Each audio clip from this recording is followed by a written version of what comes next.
खान दिन भर की खबरों में सबसे पहले डालते हैं नजर आज के मुख्य समाचारों पर। 9 माह बाद खुले स्कूल, कलेक्टर पहुंचे निरीक्षण करने, बच्चों और शिक्षकों को कोरोना गाइडलाइन की पालना करने के लिए निर्देश। ब्लॉक शिक्षा अधिकारी ने भी किया स्कूलों का निरीक्षण, निजी विद्यालयों में मिली कई अव्यवस्थाएं सुधारने के लिए दिए निर्देश। सरपंचों के वित्तीय अधिकार छिने, सरकार के फैसले के खिलाफ लामबंद हुए सरपंच। 21 जनवरी को ग्राम पंचायतों में जड़ेंगे ताला। कृषि अध्यादेशों के विरुद्ध में जनवादी महिला समिति ने किया प्रदर्शन। अब खबरें विस्तार से। कोरोना महामारी के चलते करीब 9 माह से बंद पड़े निजी और सरकारी स्कूल आखिरकार 18 जनवरी से खुल ही गए। लंबे अंतराल के बाद स्कूल पहुंचे बच्चों में उत्साह का माहौल देखा गया। वहीं कलेक्टर जाकिर हुसैन और जिला शिक्षा अधिकारी तेज सिंह गदराना ने राजकीय उच्च माध्यमिक विद्यालय जगज्वाला सिंह वाला का निरीक्षण किया। कलेक्टर ने बच्चों से लंबे समय बाद स्कूल आने पर पूछा कि पहले दिन कैसा महसूस हो रहा है, तो बच्चों ने एक स्वर में कहा कि अच्छा। कलेक्टर ने बच्चों से कहा कि स्कूल आते समय खुद का पानी लेकर आए और पानी तथा खाना एक दूसरे से शेयर नहीं करें। साथ ही सोशल डिस्टेंस की पालना करें और मास्क लगाकर रखें। गौरतलब है कि कोविड-19 के बाद स्कूल खुलने के बाद राज्य सरकार ने सरकारी और निजी स्कूलों का निरीक्षण करने के आदेश जारी किए हैं, ताकि कोविड-19 के नियमों की पालना अच्छे से हो सके। घर पे पढ़ाई चल रही थी? हाँ जी। अभी जो गाइडलाइन है उनका ध्यान रखना, सभी मास्क लगा के आना, सैनिटाइजर लगा के आना, बाहर जो सैनिटाइजर लगा है उससे हाथ साफ करके आना और अंदर आके साबुन से हाथ धोना, सब चीज़ों का ध्यान रखिएगा। और घर पे पढ़ाई चल रही थी कि चल रही थी आपकी? चल रही थी। इनका होमवर्क हो गया?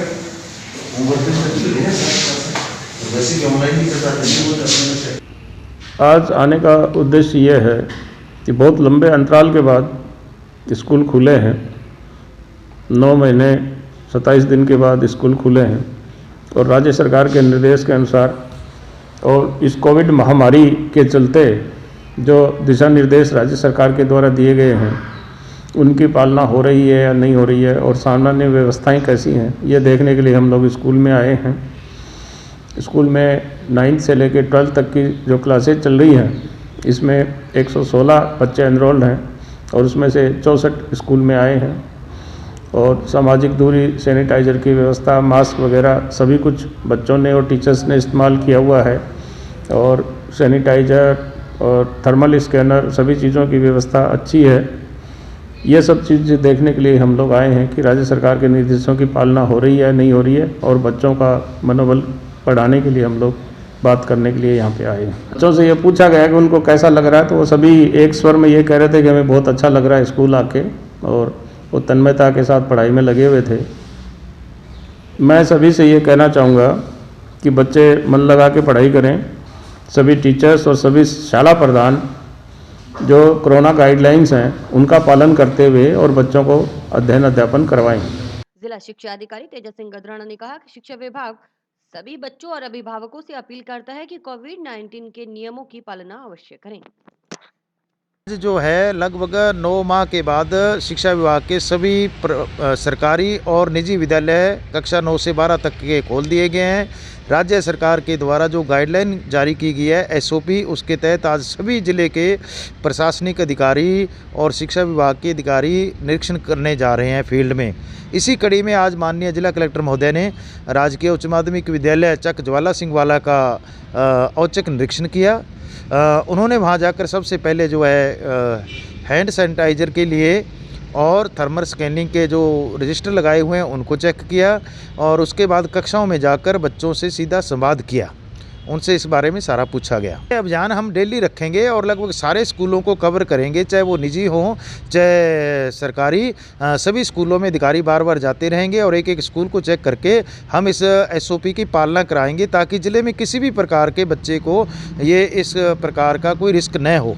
कोरोना महामारी के बाद खुले निजी और सरकारी स्कूलों में राज्य सरकार की गाइडलाइन की पालना सुनिश्चित करवाने के उद्देश्य से सरकार ने स्कूलों का निरीक्षण करने का अभियान भी चलाया है। इसी के तहत ब्लॉक शिक्षा अधिकारी ने सोमवार को कई सरकारी और गैर सरकारी स्कूलों का निरीक्षण किया। इस दौरान ब्लॉक शिक्षा अधिकारी ने बताया कि सरकारी स्कूलों में कोविड-19 के सभी नियमों की पालना की जा रही है।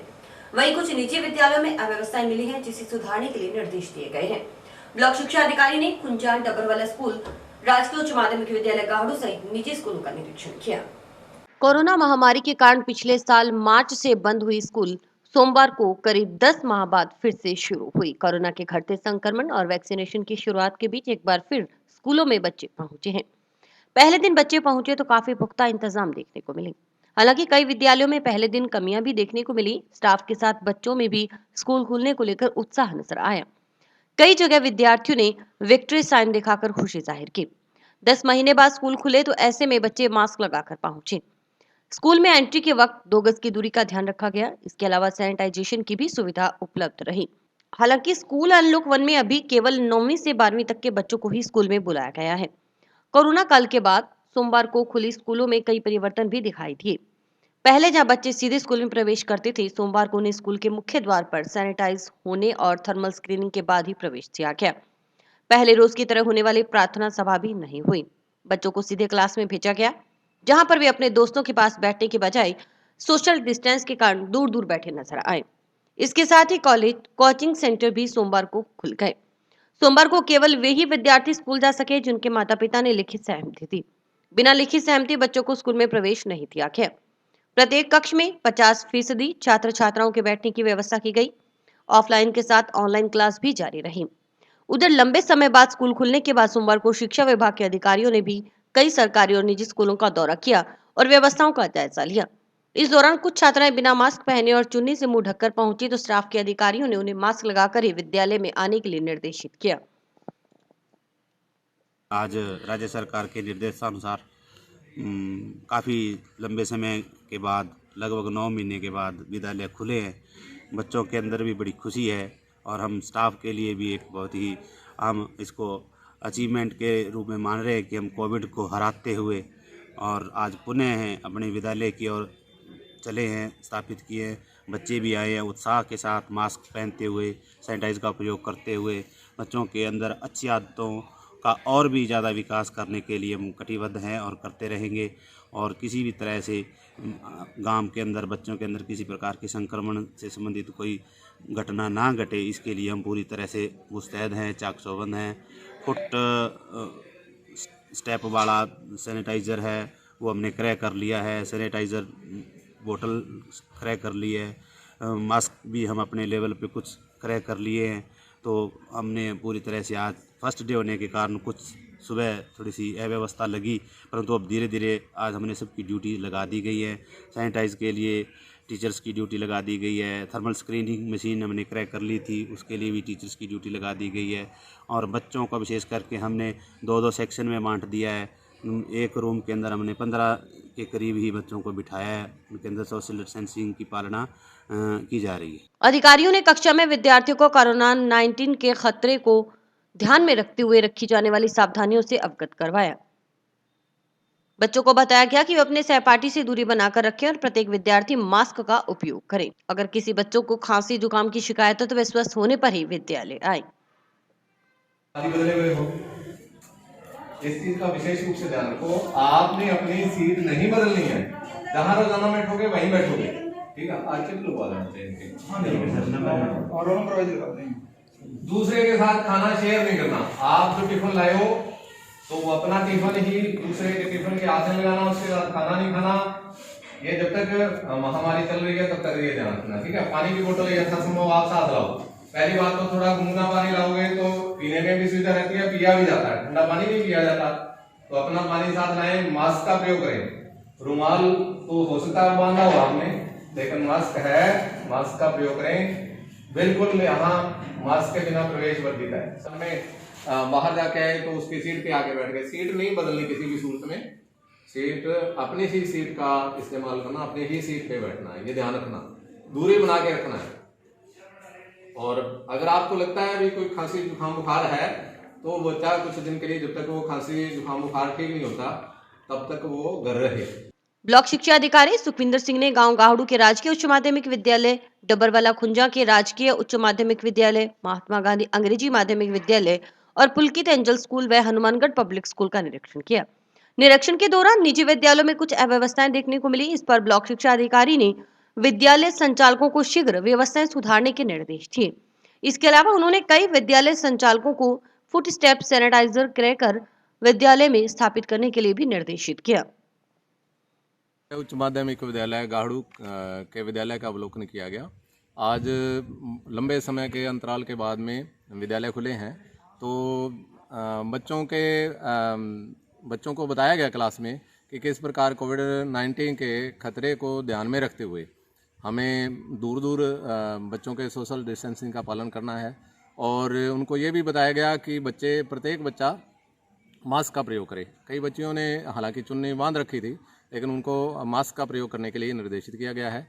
और बच्चों को ये भी बताया गया कि वो किसी दूसरे के स्थान पर ना बैठें, जहां वो आते ही बैठे हैं तो वो आते ही जहां बैठे हैं वहीं वो रहें, दूसरे की सीट पर ना जाएं, न ही वो कापी किताब का आपस में अदला बदली करें, ताकि ये बीमारी से रोकथाम हो सके। इसके अलावा उनको दूसरों के साथ खाना न शेयर करने की हिदायत दी गई है। इसके अलावा बच्चों को ये भी बताया गया है कि जब भी वो वॉशरूम जाएं तो वहाँ साबुन से हाथ अवश्य धोएं। विद्यालय में आते ही फुट सैनिटाइज़र का प्रयोग करें ताकि हाथ ना लगे, फुट का इस्तेमाल करें। वो प्रधानाचार्य से बात हुई है तो उन्होंने मंगवा लिया है आज और स्थापित कर दिया जाएगा आज। तो इन बातों को ध्यान में रखते हुए बच्चों को ये भी बताया गया है कि किस प्रकार से हमें कोविड-19 का ध्यान रखते हुए आना है, और बाहर भी अगर किसी घर में किसी को ये खांसी जुकाम बुखार है तो इसका ध्यान रखते हुए उस समय ना आए।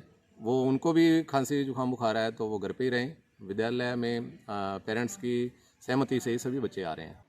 गौरतलब है कि राजस्थान सरकार की ओर से जारी गाइडलाइन की पालना के लिए राज्य के मुख्य सचिव निरंजन आर्य ने सभी आईएएस और आरएएस के लिए निर्देश जारी किया है कि वे अपने कार्य क्षेत्र के स्कूलों का दौरा करें और देखें कि स्कूलों में एसओपी की पालना की जा रही है या नहीं।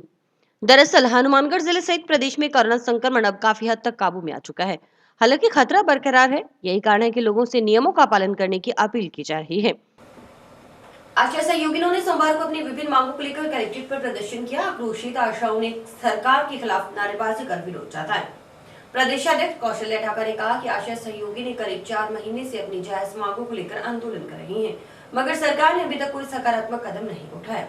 उन्होंने चेताया और कहा कि अगर सरकार ने मांगे नहीं मानी तो हमें अपना हक लेना भी आता है। वेतन भत्ता दे न सके वो सरकार निकम्मी है, जो सरकार निकम्मी है वो सरकार बदलनी है, जो सरकार निकम्मी है वो सरकार बदलनी है। हम भारत की नारी है, फूल नहीं चिंगारी है, हम भारत की नारी है, फूल नहीं चिंगारी है। अभी तो ली अंगड़ाई है, आगे और लड़ाई है, अभी तो ली अंगड़ाई है, आगे और लड़ाई है। आशा यूनियन जिंदाबाद, आशा यूनियन जिंदाबाद, आशा यूनियन जिंदाबाद, नारी शक्ति जिंदाबाद, नारी शक्ति जिंदाबाद। दिल्ली हो या राजस्थान सबका वेतन एक समान, दिल्ली हो या राजस्थान सबका वेतन एक समान। हमारी मांगे पूरी करो, हमारी मांगे पूरी करो, आशा यूनियन जिंदाबाद। देखो, मैं कौशल्या ढाका, प्रदेश अध्यक्ष कौशल्या ढाका बोल रही हूँ। और सरकार को हमारी मांगे है, ज़्यादा तो सरकार को मांगी को नहीं रखी है, मैं थोड़ा सा मांगन लाग रही हाँ। क्या 4 महीना हो गया माने रोड पर उतर रही हाँ, और सरकार हमारी तरफ आँख भी को नहीं खोले। और सरकार की नाक के नीचे जो आशा बैठी है, जो आशा नहीं दिख रही है, और सरकार ने एक किसान दिल्ली में बैठे ही तो सरकार उनकी तरफ भाग रही है। तो सरकार आशा ने एक ना दे के किसाना ने कह दे देगो, कुछ भी को नहीं है सरकार के कहने। मैं सरकार को एक जवाब चाहूँ कि 2 चीज़ है हमारी, एक तो माने न्यूनतम मजदूरी 18,000 दे, और एक माने ने जिसकी परमानेंट करे है। अगर परमानेंट नहीं करे, न्यूनतम मजदूरी नहीं दे तो सरकार के कहनो हक ले लेंगे, पर लड़ के ले लेंगे। जब तक हमारी मांग पूरी नहीं करेंगे तो आशा रोड पर ही रहेंगे। और आगे सरकार का एक जवाब मैं चाहूँ, अगर ये तो हमारा कहना मान ले, सरकार जाग जाए, और नहीं जागे ना तो सरकार का हक हमारा लेना आता है। ग्राम पंचायत सतीपुरा के अंदर आने वाले गांव ढालिया में बरसाती और घरों के पानी निकासी की समस्या परेशानी का सबब बनी हुई है। इस संबंध में ग्रामीणों ने प्रशासन से जोहड़ पर हुए अतिक्रमण को हटाने की मांग की है।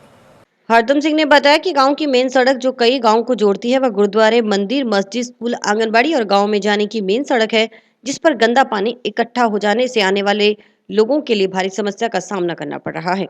गंदा पानी सड़क पर होने के कारण कई बार बुजुर्ग, बच्चे और महिलाएं फिसलकर गिर भी चुके हैं। गांव के भूपेंद्र सिंह ने बताया कि गांव का एक जोहड़ है जहां पर गंदे पानी की निकासी होती थी, लेकिन अब गांव के कुछ प्रभावशाली लोगों ने इस पर अवैध अतिक्रमण कर लिया है और जोहड़ बंद कर दिया है, जिस कारण गंदे पानी की निकासी नहीं हो रही और गंदा पानी सड़कों पर पसर रहा है। सरपंच पति ने बताया कि जोहड़ के आसपास बने घरों ने जोहड़ पर अतिक्रमण कर रखा है, इस वजह से पानी निकासी की समस्या बनी हुई है। हालांकि गांव के अन्य ग्रामीण अतिक्रमण हटाने को सहमत भी हैं, मगर जिन्होंने कब्जा कर रखा है वे बाधा बने हुए हैं। अब नक्शा मंगवाकर कानूनी कार्रवाई कर अतिक्रमण हटाया जाएगा, इसके बाद ही निकासी समस्या का समाधान होगा। जी, हमारी ये जो मेजर समस्या है ये कई सालों से लटक रही है। हम विधायक जी से मिल चुके हैं, कोई आश्वासन के अलावा हमें कुछ नहीं मिला है। हम बहुत परेशान हैं। हम कहते हैं शीघ्र समस्या का हल, नहीं तो हम अपने स्तर पर कोई चक्का जाम या कोई प्रशासन को जिससे इसमें सद्बुद्धि आए, चेतना आए, ऐसा काम करने के लिए मजबूर होंगे। हमारी प्रशासन से दरख्वास्त है कि जल्दी से जल्दी समस्या को निवारण करे और हमें निजात दिवाए इस गंदगी से और इस जो दूबर भरा हमारा जीवन खराब हो रहा है। हमारे बच्चे आने जाने वाले जो भी है यहाँ पर बहुत परेशान हो रहे हैं। किसी ने गुरुद्वारा जाना हो, गांव की जो स्कूल में हमारे आंगनबाड़ी बड़ी हुई है या कोई जो चिकित्सा सेंटर है हमारा, वहाँ जाना हो तो हमें इतनी परेशानी होती पूछो मत। तो हमारी हाथ जोड़ के प्रशासन से दरख्वास्त है कि इस समस्या से हमें निजात दिलवाई जाए। गांव की समस्याएं तो बहुत हैं, लेकिन सबसे भयंकर समस्या है पानी की। पानी निकासी की इतनी भयंकर समस्या है कि कोई इधर से निकल नहीं पा रहा है। पानी चारों तरफ ही फैला हुआ है और पानी की निकासी आज से नहीं कई सालों से हो गई है, क्योंकि जब जो छप्पड़ था वो कुछ घरों के द्वारा उसको ख़त्म कर दिया गया और पानी तब से सड़कों पे इधर उधर घूम रहा है और सड़कें टूट रही हैं। अगर हम तो यही चाहते हैं कि प्रशासन इसका जल्दी से जल्दी कोई निवारण करे, पानी निकासी के लिए कोई जगह उपलब्ध कराए पंचायत को। ਢਾਲੀਆ ਸਾਡੇ ਪੰਚਾਇਤ ਦੇ ਵਿੱਚ ਪੈਂਦਾ ਹੈ ਜੀ। ਢਾਲੀਏ ਦੇ ਵਿੱਚ ਪਾਣੀ ਦੀ ਨਿਕਾਸੀ ਦੀ ਬਹੁਤ ਦਿੱਕਤ ਹੈ। ਮੀਂਹ ਦਾ ਪਾਣੀ ਉਹ ਵੀ ਗਲੀਆਂ 'ਚ ਪਾਣੀ ਖੜ ਜਾਂਦਾ ਹੈ। ਮੀਂਹ ਦੇ ਪਾਣੀ ਨਿਕਾਸੀ ਵਾਸਤੇ ਅਸੀਂ ਨਾਲਾ ਬਣਾਉਣਾ ਚਾਹੁੰਦੇ ਸੀ ਛੱਪੜ ਵਿੱਚ ਪਾਉਣ ਨੂੰ। ਉਹ ਜਿਹੜੇ ਛੱਪੜਾਂ ਦੇ ਅਤੀਕਰਮ ਕਰ ਰੱਖਿਆ 5-6 ਘਰਾਂ ਨੇ, ਉਹ ਬਣਾਉਣ ਨਹੀਂ ਦਿੰਦੇ ਜੀ। ਉਹ ਸਾਰਾ ਕੰਮ ਵਿਵਸਥ ਕਰ ਦਿੰਦੇ। ਕੋਈ ਵੀ ਕੰਮ ਵਿੱਢਦੇ ਅਸੀਂ ਢਾਲੀਏ ਦੇ ਵਿੱਚ, ਉਹ ਪਹਿਲਾਂ ਅੱਗੇ ਹੋ ਕੇ ਸਾਰਾ ਰੋਕਣ ਨੂੰ ਕਰਦੇ। ਕਾਰਵਾਈ ਹੁਣ ਕਾਨੂੰਨੀ ਕਾਰਵਾਈ ਕਰਾਂਗੇ ਜੀ। ਨਕਸ਼ਾ ਲੈ ਕੇ ਉਹਨੇ ਨਕਸ਼ੇ ਹਿਸਾਬ ਨਾਲ ਕਾਨੂੰਨੀ ਕਾਰਵਾਈ ਕਰਕੇ ਫਿਰ ਉਹਦਾ ਕੋਈ ਅਤੀਕਰਮ ਹਟਾਵਾਂਗੇ। उसके बाद सारी कार्रवाई कराएंगे। प्रदेश में गहलोत सरकार ने सरपंचों को बड़ा झटका दिया है। राज्य सरकार की ओर से सरपंचों से एक बार फिर से वित्तीय अधिकार छीन लिए गए हैं। जानकारी के अनुसार स्टेट फाइनेंस कमीशन का पैसा अब सीधा पंचायतों के खाते में ट्रांसफर नहीं होगा, बल्कि अब वित्त विभाग के पीडी खाते से पंचायतों को पैसा लेना होगा। पीडी खातों का विरोध सरपंचों ने शुरू कर दिया है। हनुमानगढ़ जिले की सरपंच एसोसिएशन ने सरकार के इस फैसले के विरोध में 21 जनवरी को सभी ग्राम पंचायतों पर ताला लगाने की चेतावनी दी है। स्काई चैनल पर देखिए रिपोर्टर प्रदीप पाल की रिपोर्ट। ग्राम पंचायत मकासर के सरपंच बलदेव मकासर ने बताया कि राज्य सरकार ने सरपंचों से जो अधिकार छीने हैं, सरपंच एसोसिएशन इसका विरोध करती है। उन्होंने कहा कि इस संबंध में आज सरपंच एसोसिएशन की बैठक हुई। बैठक में इस फैसले के विरोध में 21 जनवरी को सभी ग्राम पंचायतों में ताला लगाने का निर्णय लिया गया। उन्होंने बताया कि जब तक सरकार इस फैसले को वापस नहीं लेती तब तक आंदोलन जारी रहेगा। सरकार के इस फैसले के बाद अब सरपंचों के हाथ बंध गए हैं, यानी अब सरपंचों के पास सीधे पंचायतों के विकास कार्यों के लिए पैसा खर्च करने का अधिकार नहीं होगा। अब पंचायतों के पैसों का हिसाब वित्त विभाग के पास रहेगा। वित्त विभाग सभी पंचायतों के लिए पीडी अकाउंट खोल रहा है। सरपंच को इन्हीं अकाउंट से पैसा विकास कार्यों के लिए दिया जाएगा। जानकारों का कहना है कि इससे ग्रामीण विकास की रफ्तार भी थोड़ा धीमी हो सकती है। ऐसा इसलिए क्योंकि पैसा खर्च करने के लिए सरपंच को वित्त विभाग पर निर्भर रहना होगा। साथ ही कागजी कार्रवाई भी कुछ स्थानों पर डिले करवाएगी। आपको बता दें कि सरकार के इस फैसले के बाद प्रदेश भर के सरपंच लामबंद हो गए हैं। उधर कुछ सरपंचों का कहना है कि चाय के पैसों के लिए भी अब विभाग के पास आना होगा। इस अधिकार को छीनने से सरपंचों की मुसीबतें बढ़ जाएंगी। सरकार को लिहाजा जल्द से जल्द इस फैसले को वापस लेना चाहिए।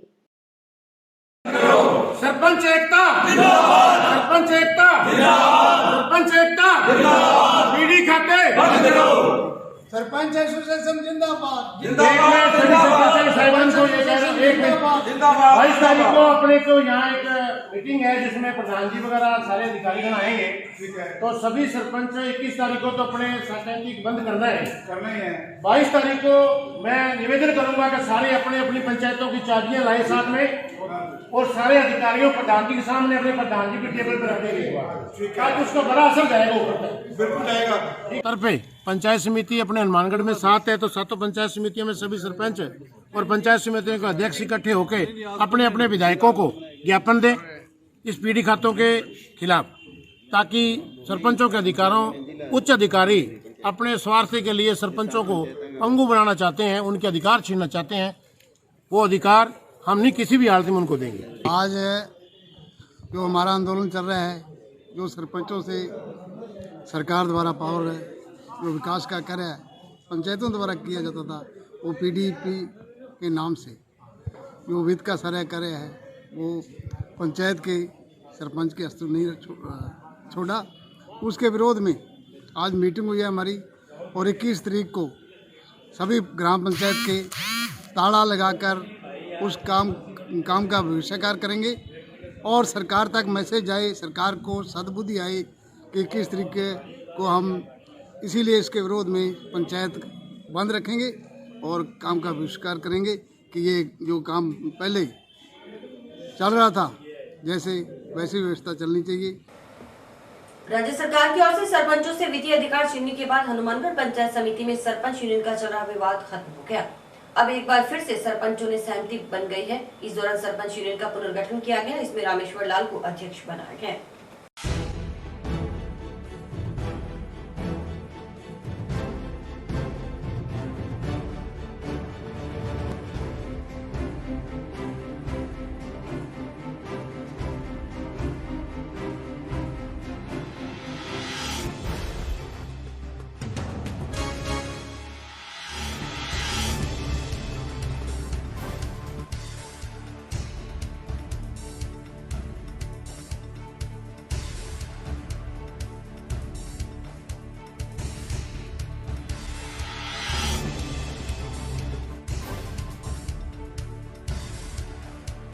मेरे को हमारी हनुमानगढ़ पंचायत समिति में पुनः दोबारा अध्यक्ष चुना गया है। पहले अध्यक्ष 2 बने थे, हमें आपस में कोई हमारे भाइयों में बैठ के मनमुटाव हो गया था और देवेंद्र भाई ने आज सहमति दे दी। कहता मैं किसी काम से मैं ज़्यादा व्यस्त रहता हूँ, मेरे काम से मैं ये पद नहीं संभाल सकता, तो रामेश्वर लाल को ही अध्यक्ष बनाया जाए। तो सबने सर्वसम्मति से पंचायत समिति के सरपंच साहिबान ने मेरे को अध्यक्ष चुना है। मैं सभी का तहे दिल से बड़ा शुक्रगुजार हूँ और इनकी मेरी पंचायत समिति में जितनी भी सरपंचों को कोई भी समस्या होगी उस समस्या को जोर शोर से मेरी कार्यकारिणी को साथ लेके उठाऊंगा और जहाँ भी सरपंच साहब कहेंगे मैं आधी रात को इनके साथ कंधे से कंधा मिला के तैयार रहूँगा। और जो भी आज हनुमानगढ़ पंचायत समिति में भ्रष्टाचार की वीडियो से लेके नीचे ग्राम कर्मचारियों तक भ्रष्टाचार फैल रहा है, इसको भी हम खत्म करेंगे सारे सरपंचों को साथ लेके और जयपुर तक जहाँ तक भी जाना पड़ेगा। आज हनुमानगढ़ पंचायत समिति में सरपंचों की यूनियन का एक तरह से पुनर्गठन किया गया है। पुनर्गठन में विशेष तौर से पहले हमने गठन किया था, पर उस समय थोड़ा आपस में डिस्ट्रीब्यूट सा हो गया, इसलिए दोबारा हमने इसका गठन किया है सबकी सहमति से। पहले जो आपस में किसी के मनमुटाव था उनसे भी सहमति लेकर के पुनः हमने पंचायत समिति में सरपंच यूनियन का गठन किया है। इसमें रामेश्वर लाल को अध्यक्ष बनाया गया है, वारिस अली को उपाध्यक्ष बनाया गया है, संदीप सिंह संधू को सेजूपुरा को कोषाध्यक्ष बनाया गया है, रोहिता स्वामी जो है वो महासचिव हैं, इकबाल सचिव है, नवनीत सिद्धू संगठन मंत्री हैं, गुरप्रीत मान महासचिव है, बलदेव सिंह मक्का सर सचिव है, महावीर मूंड जो है वो पूरी कार्यकारिणी के संरक्षक है। तो हमने दोबारा इसका गठन किया है और जो भी यूनियन जो काम करती है, एक तरह से सरपंचों के खिलाफ किसी तरह का कोई कानून बनता हो, चाहे यहाँ कोई हितों की बात हो, तो एक प्रेशर ग्रुप के रूप में या दबाव समूह के रूप में या एक सुझाव समिति के रूप में सरकार को कोई सुझाव भी देना है, चाहे कोई हमारे यहाँ की लोकल कोई समस्या है उनके बारे में एक संगठित होकर काम कर सके, इसके लिए हमने इस एक यूनियन का गठन किया है। रात्रि के समय तेज गति से जा रही एक कार अनियंत्रित होकर पेड़ से जा टकराई। हादसे में कार सवार एक युवक की मौत हो गई जबकि एक जना घायल हो गया। हादसे के वक्त कार में 4 जने सवार थे। हादसा जंक्शन में जेल फाटक के पास शनिवार रात हुआ। इस संबंध में मृतक के भाई ने कार चालक के खिलाफ जंक्शन थाना में मामला दर्ज करवाया है। पुलिस के अनुसार रुपेंद्र सिंह पुत्र जसपाल सिंह जर्सिक निवासी चिश्तिया ने रिपोर्ट दर्ज करवाते हुए बताया कि शनिवार को उसका भाई जितेंद्र सिंह कार में प्रदीप, जगरूप सिंह और सोनू के साथ गांव मक्कासर गया था। कार जगरूप सिंह पुत्र चरण सिंह बावरी निवासी चिश्तिया चला रहा था। मक्कासर गांव से वापस आते समय रात करीब 9:30 बजे कार तेज गति से होने के कारण अनियंत्रित होकर जेल फाटक के पास सड़क किनारे पेड़ से टकरा गई। हादसे में कार सवार उसके भाई जितेंद्र की मौत हो गई। जगरूप ने कार को तेजी और लापरवाही से चलाकर वाहन को पेड़ से भिड़ा दिया। इससे उसके भाई जितेंद्र सिंह की मौत हुई है। पुलिस ने मृतक के भाई की रिपोर्ट के आधार पर कार चालक के खिलाफ मामला दर्ज करवाया है। जांच एएसआई सुरेश भान कर रहे हैं। रात शाम को 9:30 बजे की घटना है कोई। ये रुपेंद्र सिंह ने मुकदमा कराया है। इसका भाई था Jitendra Singh. Car RJ 31 CB 5376। ये मक्कासर से आए थे कोई जी, और ये चिश्तियाँ के रहने वाले हैं जी। चिश्तियाँ जा रहे थे और अपने ये जेल के पास ये फाटक है, वहाँ इसमें पेड़ में कुछ धुंध के कारण ये रात को गाड़ी पेड़ के टकरा गई जी। और जिससे जगरूप सिंह ने ये जितेंद्र सिंह है, इसकी मौके पर मौत हो गई। गाड़ी चालक था जगरूप सिंह, चला रहा था गाड़ी को, गाड़ी को लापरवाही से चला जितेंद्र सिंह मौत हो गई। गांव भामूवाली ढाणी के हॉस्पिटल में एएनएम का चल रहा रिक्त पद भरा जाए, इस आशय की मांग का ज्ञापन राष्ट्रीय युवक परिषद के सदस्यों ने सीएमएचओ को सौंपा। जिलाध्यक्ष प्रवीण जैन ने बताया कि भामूवाली ढाणी के अस्पताल में एएनएम का पद खाली है, ऐसे में वहां के लोगों को निजी अस्पताल में इलाज करवाना पड़ता है। इस मौके पर सदस्यों ने वृद्धाश्रम में डॉक्टर की नियुक्ति करने की मांग पर सीएमएचओ का आभार जताया।